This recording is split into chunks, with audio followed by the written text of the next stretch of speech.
Hello and welcome to another captaincy video from Fantasy Football Scout. It's double game week time again, and last time it was the biggest in FPL history. This time around it could be the most underwhelming ever. My name is Joe and joining me is David to look at the best armband options for double game week 27. David, how are you?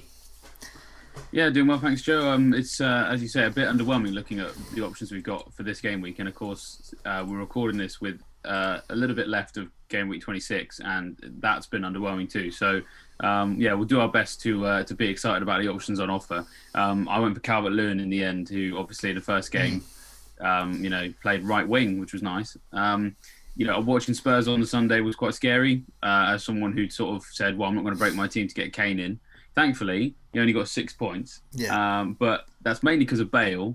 Bale seemingly the reason why everything we said about Burnley just completely evaporated. So sort of swings and roundabouts there. Yes, Spurs were better than perhaps I expected, but the fact that Bale was around at least made sure that Kane only got 6 points at that point. So I don't feel too bad about not owning him at the moment, but we'll see. No, I know I think the two things with Bale are, obviously he helps the whole Spurs attack. So as we saw with Son, there was plenty of points there for him assist-wise. Kane could have got much more. Bale helped that, but Bale might not play every Premier League game. Mourinho certainly hinted that he would like to play him, but he probably won't be able to for every single game. But you never know with Mourinho. Maybe he will play him every single game. In which case, Bale could start becoming a captaincy option alongside the likes of Kane and Son that we've spoken about many times so far this season. But on to this week. Man City play Manchester United and Southampton. But the question really is, who plays both? And is Ederson the best captain? Or should we start looking elsewhere for the captaincy? So yeah, what do we think about City options for the captaincy? Yeah, obviously, it's very tricky to predict who's going to play twice, especially as we're actually recording this before they play Wolves on Tuesday. So that is the missing. That's going to be the second piece of the puzzle, which you'll just have to get later in the week. But we'll have plenty of videos, so it will be discussed, and we'll have articles on the site as well. So that'll help answer the second end of that. For me, with that lingering there, and the fact that actually Man United and Southampton, they're not fixtures that massively leap out to me from an attacking sense, especially the United game. I'll come on to why in a second. I actually think this could be an opportunity, to captain a Man City defender because, I'll start with Man United. I mean, Man United, when they play these big games, they just always finish 0-0, and we said that last week, didn't we? And that's exactly what happened. It was the Chelsea, most predictable result we've ever had, and it came to pass. Exactly. So just going over their matches against top six. Game week 26, Man United 0-0 with Chelsea.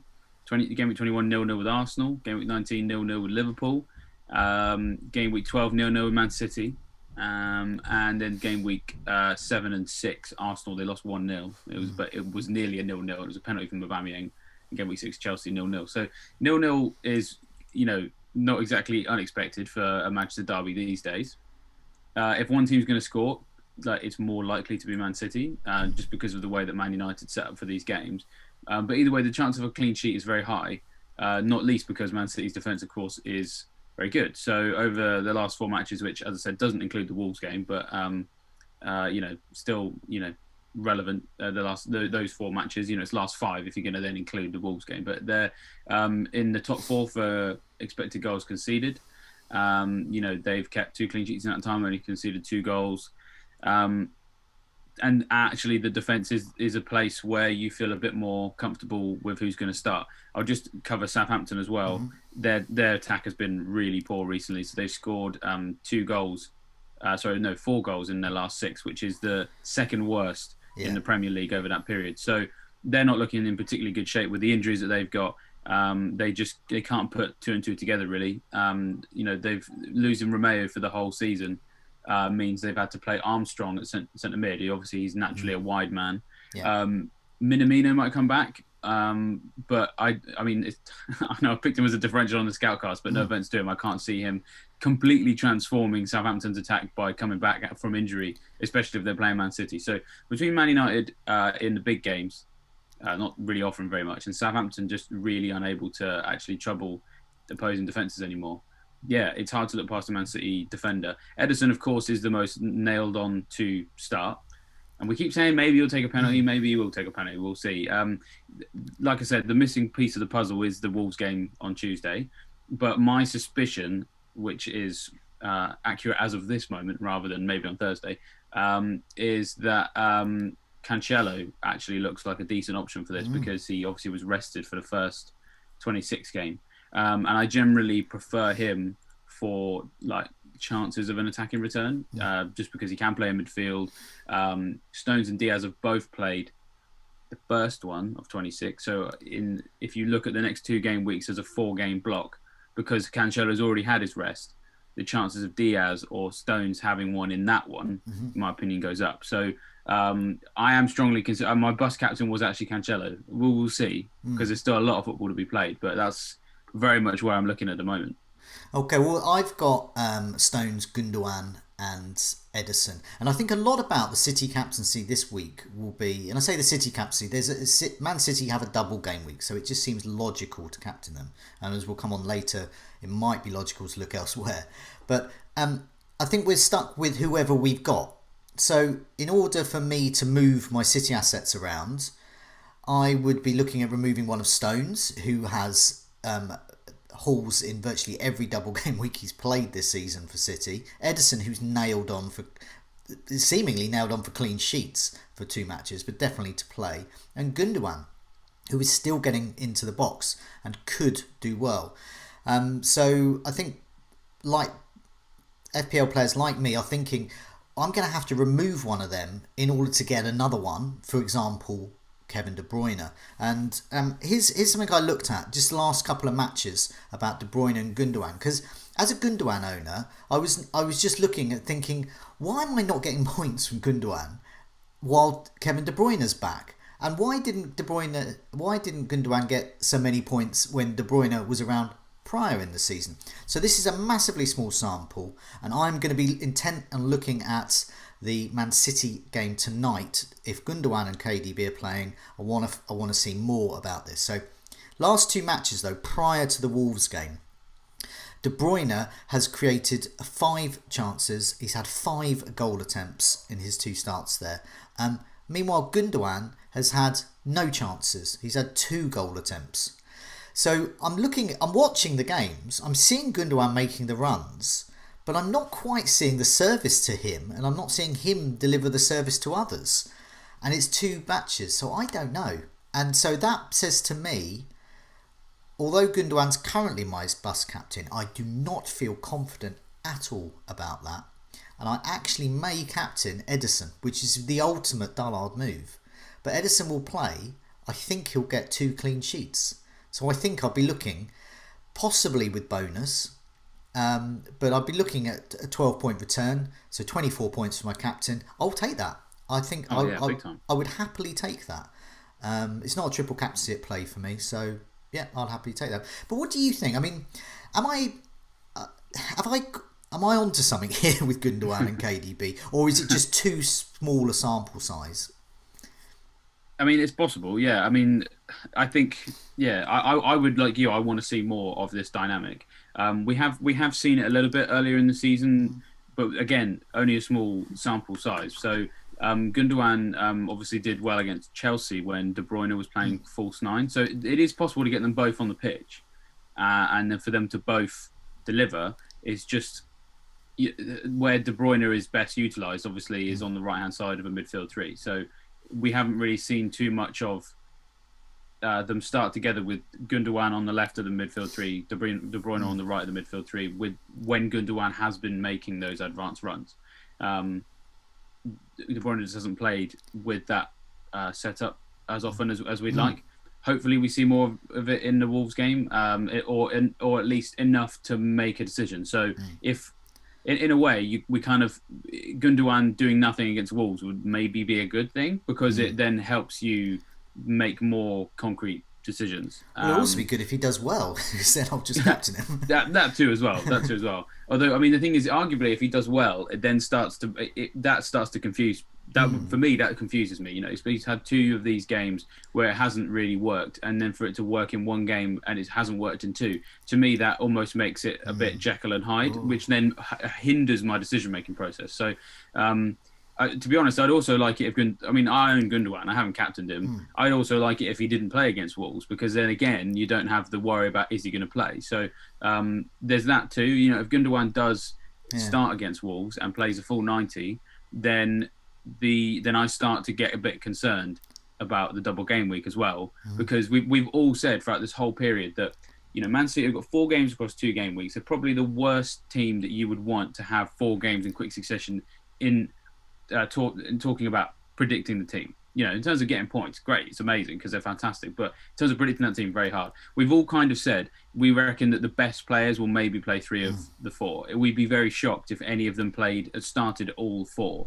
When you consider you've got the Champions League coming up, one of these games is against Southampton, who the wheels have completely come off their season. So not that Guardiola ever likes to weaken his side, but you know, we've seen him, you know, make changes in games against favourable opposition at home, and he will definitely see Southampton as that in their current situation. Like game week 21 against Sheffield United, he, you know, Sterling didn't play in that one, Cancelo didn't play in that one.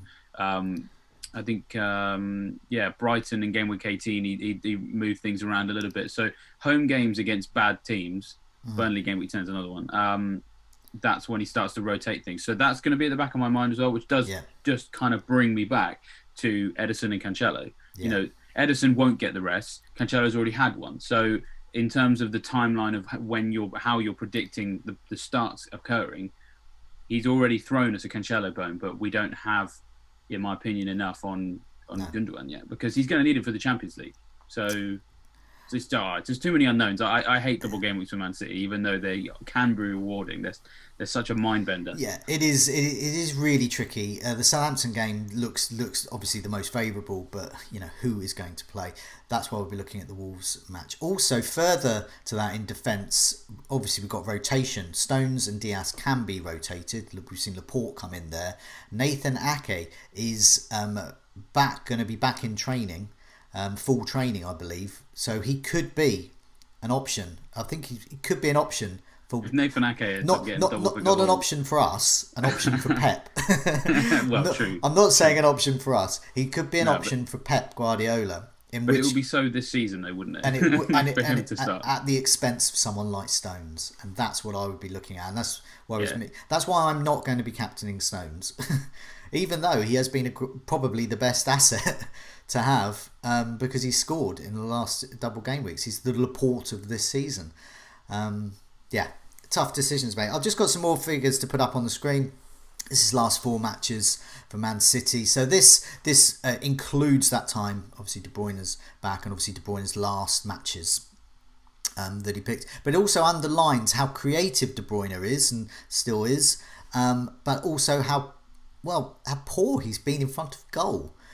So we're looking at his expected goal involvement quite low down, actually. Despite those 9 chances created, less than 1 goal is expected to have been involved in. And his shots inside the box, just one shot inside the box. So as we saw, he's getting goal attempts, but he's only getting 1 inside the box there. So that's what we want. Want them close to goal, on target. You know, it's great when you see a De Bruyne howitzer going in at 30 yards, but that's just not going to happen every week. As much as we would love it to. But it also underlines Cancelo there. He's created 4 chances. He's had a couple of shots inside the box. So he's actually had more shots inside the box than De Bruyne. And he's had a big chance as well. De Bruyne hasn't had any big chances over his last 4. Gundogan there, 5 big chances. Underlying stats guy, he's the top guy. Expected to have scored at least 3, maybe even 4 goals, been involved in rather. And he's had indeed scored 4 goals. Sterling is the one. Sterling's probably going to play tonight. He's had his rest. Will Sterling play both of those 2 games? I think Sterling, if he plays both of those 2 games, could be a great option. But I don't think he's ever scored for City against Manchester United. So hasn't he never scored for anyone against Manchester United? He's never scored against Manchester United, yeah. So including Liverpool. For a game that we are once again predicting to be 0-0, that doesn't bode enormously well for a double game week. Some tough decisions to be made. To definitely timestamp this. This is before the Wolves game. I just want to reiterate that. So you may be watching this after the Wolves game, in which case you will be armed with much more information than we have, and we've just outlined some of the things we'll be looking out for in terms of starts, rotation, and also that KDB and Gundogan dynamic. Just have a quick look at defences over the last 4 as well. I mean, it can shows there that the Manchester United and Southampton have conceded 6 big chances each. So there is definitely a strong possibility of goals. But the way as you said, the way Manchester United is set up, it's a different ball game with the top 6. Those options there. What about Southampton? Okay, in terms of, I was going to say, in previously my notes had, in terms of big chances, it looks like it's Ings or no one. But I did a revised table this morning on big chances over the last 4, because we could include the Everton match which took place last night, Monday night. I seem to have Vestergaard, but he's only had 2 big chances. I say only 2. He's a 4.7 defender. He's had 2 big chances, but no one else has that. Over the last 4 matches, the injured Walcott 1, Ings 1, Minamino 1. It goes on. Adams 1, Teller 1. They've all had a big chance over the last 4. I mean, I look at this table and I just go, ugh. I'm not captaining any of this lot. But yeah, what do you think? Just before we move on, Southampton for the captaincy? Well, nah, absolutely no way. I'm not gonna own any of their players. I mean, it's in a way it's very sad. I played the last post as I sold Alex McCarthy for game week 26 because he was the very last player of my team who had lasted since game week 1, and he's gone. And Ralph Hasenhüttl did exactly the same thing. Fraser Forster's in now, so you can't even trust the goalkeeper thing if you wanted to. Because to be honest, I mean, they're playing Sheffield United, so I mean, that's not too bad, right? That's not awful. That's actually a not bad game. But we always like to say you need form as well as fixture. Yeah. As I said, in the last last 6 matches, Southampton have scored 4 goals, which is the joint lowest in the division. The lowest is Sheffield United. So this looks like a nailed-on 0-0 in my opinion. Against Everton, they didn't have a shot on target until the 89th minute. And that was actually Vestergaard, who was it was sort of a second face from a free kick, from a corner, I think it was, and Pickford smothered it quite nicely. So I can't, the stats back up kind of my eye test of watching Southampton. To be perfectly honest, the fact that I think they could get a clean sheet maybe in the Sheffield United game makes you maybe wonder about Vestergaard. I mean, I only say this because didn't Luke captain him for the other double game they played, and he obviously didn't deliver. But let's mention Luke here, because Luke captained Gareth, captained Gareth Bale for the current double game we were involved in.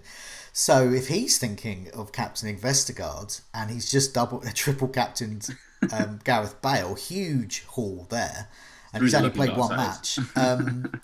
Then maybe Vestergaard is someone to consider. So that's one for the Mavericks, we're going to say. Yeah, absolutely. Because the Sheffield United game isn't bad, but of course the problem is with Man City game, you could possibly expect him to lose all his points that he's earned in the Sheffield United game, lose them all in the Man City game. So, with Ings, when the team is at full capacity, he's a great option, but they're missing so much talent that you just can't trust them to get anything right now. Okay, let's have a look at some of these other fixtures then. And looking at that, arguably the West Ham Leeds game could be, if you're looking at a single game week captaincy option, the West Ham Leeds game could be your place, because Antonio and Rafinha, last 4 matches, have been exceptional key players. Let's have a look at the expected goal involvement. Last 4, so Gundogan, as we saw, is top when we looked at the Man City players. But second is Antonio. He's had 4 big chances. Expected to have been involved in 3 or 4 goals, scored a couple, created a couple of chances, had a couple of assists. I mean, he's bang on. He's matching his underlying stats, which are great. Salah, perhaps is a player that we should be considering. We'll maybe come to him in a sec. But Rafinha there, he's just had the 1 big chance, but his expected goal involvement is expected to have been involved in nearly 3 goals there. He's created an eye-popping 17 chances, which is double Kevin De Bruyne. So he's a double Kevin De Bruyne at the moment, which is pretty huge. And then Sterling's creeping in there. And Diagne. Is it Diane? I'll go with Diane. I still not completely sure. I keep getting multiple different pronunciations thrown at me. So. The Prince of Goals at West Brom, Diane, his expected goal involvement is 2.5. Meant to be involved in 3 goals. He's had 4 big chances as well. So there are some options there. But yeah, going back to those fixtures again. I mean, those players I mentioned, but any others spring out? Well, I know that Jesse Lingard is all of a sudden the talk of the town. I mean, Antonio's made a mockery of a lot of us because a lot of us have binned him off for the tough games. Went for my team 2 weeks ago. I told him to get Watkins, which might be inspired. It depends what Villa do in the second half of the game week. We'll see. But yeah, Antonio, I think he always had the ability to be fixture proof, and I feel sort of silly for ignoring it because he did it in Project Restart. He did it at the start of the season as well. People forget that they were just not on our radar at all because they had horrible fixtures. But whilst those fixtures were happening, he was still delivering. So game week 2 scored against Arsenal, game week 4 scored against Leicester, game week 6 scored against Man City. He's obviously now done that again. So yeah, he looks great. Lingard is coming into the conversation increasingly because he's so reliable since he's turned up. It's amazing. It's like the World Cup 2018 all over again. Since he's been here, it was 2 goals against Villa, 1 assist against Sheffield United, a goal against Spurs, and an assist against Man City. So, that's basically a goal involvement per game.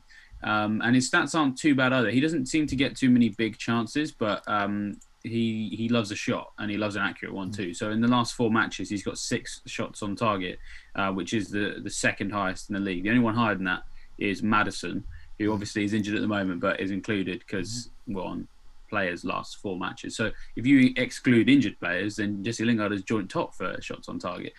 He's only had 1 big chance, which just kind of highlights that the chances he's getting aren't necessarily massive, but he's certainly keen, which I think we all knew about him anyway, on and off the pitch. But he's got some creativity too, which is kind of nice. Again, it's not groundbreaking, but it's good enough the thing is, what he does, he doesn't create loads of chances. He just creates a healthy number of big chances, which is not that surprising when you consider the way that the way that team is built to supply Antonio, who is 6-yard box merchant. And I don't say that as an insult. That's exactly what he's there for. And he's great. That's great for fantasy assets. But he seems to be the guy that can kind of, whiz through a few people and lay it on a plate in those scenarios, because in the last 4 matches he's created 2 big chances, which means he's joint 3rd best in the league for that as well. So, I don't know if I'm necessarily going to sign him this week because obviously he can't play against Man United, but I think Lingard is increasingly going to kind of be in the captaincy conversation. Of course, he can benefit from the clean sheets if they get one, gets more points for the goals compared to Antonio. So,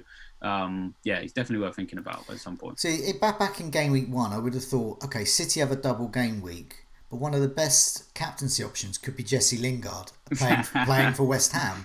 That's the stuff of science fiction. But the thing is... it's this season, isn't it? The thing is, that was game week 1, I would have thought that was science fiction. But now, game week 27, I think, hang on a minute, you got a point. Because he's going to play, and he's in an attacking role, and Leeds ship goals for fun. You know what they say about science fiction? It's science fiction until you are, evolved enough to believe that actually it's science fact. So maybe that's what it is. Science present and fact. So what about Spurs against Palace? Gareth Bale, Kane, Son? I mean, all could be good options. What do you think? Yeah, I think the way they played against Burnley was very exciting, and I think Bale was a big part of that. I think one of the reasons why I think they looked particularly turgid before he turned up and played the last few games. It's had a big impact. So I think it's hard to say because we don't know if he's necessarily going to play week in, week out, as you said earlier. But it's still worth looking at what's in front of them this week. They play Palace, who in the last 4 matches have an expected goals conceded of 7.25, which is actually the 3rd worst in the league. So, they're going up against a team that will give them opportunities if they're prepared to create them, which against Burnley they were. Maybe we can come to expect that as being, what they're capable of doing now. So looking at Kane, in the last 4 matches, he's joint top for shots on target with 6. He's had 11 shots in the box, which is, hardly unhealthy. If you exclude Callum Wilson from this, because obviously with it being last 4 matches, if you exclude injured players, Kane's joint top for that as well. The ratio between big chances and shots in the box for him isn't amazing, but it's not awful either. So even though he's had 11 shots in the box, joint best, he's had 3 big chances, and about 10 players have had more big chances than that. But the thing with Kane is that he doesn't necessarily need a big chance to get a goal. We've seen him, absolutely pile drive something from the edge of the box, and the goalkeeper just has no clue what to do with it. And at the very least, the shots are on target. That's good. I think a large part of why people were signing Kane for Game Week 26 was they also quite like the look of the Game Week 27 fixture. Obviously playing Game Week 29 as well. So Kane will definitely be in the conversation, I think. Son, I don't think he won't be in a conversation as much. His goal threat seems to have diminished a bit. Last 4 matches, 3 shots in the box, 1 big chance, 4 on target. So it doesn't really compare with Kane. But his assist potential has shot up massively. So 12 chances created, 3 big chances created. 2 of those obviously were for Bale in the most recent game. Brings it back round to, I think, a lot of whether or not Spurs can offer a massive amount in Game Week 27, or as much as they did against Burnley, really does just depend on whether or not Bale plays, and that perhaps will sit at the back of some people's minds. I mean, it could be that we're witnessing the start of a trend. We've obviously seen the Kane-Son trend, goal, assist, goal. That's the way it's been going. But just looking at that last match, the Burnley match, and the assist potential is huge for Son, as you're saying. He had created 7 chances, and his big chances created was 3 there. And then looking at goal threat, he's actually much lower down. So he's only had 2 shots, compared to Kane had 5 shots there. And that's what you want to see with Kane, and that's why I think for me Kane will always be the best captaincy option. But Son in terms of assist potential, and Bale in terms of explosivity, and just being a world-class player who's looks to be in great form at the moment. All 3 great options, yeah. Lots for us to consider as well. Will I captain Ederson? Is Cancelo the best captaincy shout? And are we fools to ignore Vestergaard, the Maverick pick? But in the meantime, David, thanks so much for joining me, and good luck with your captaincy decision. Cheers, thanks, and the same to you, Joe.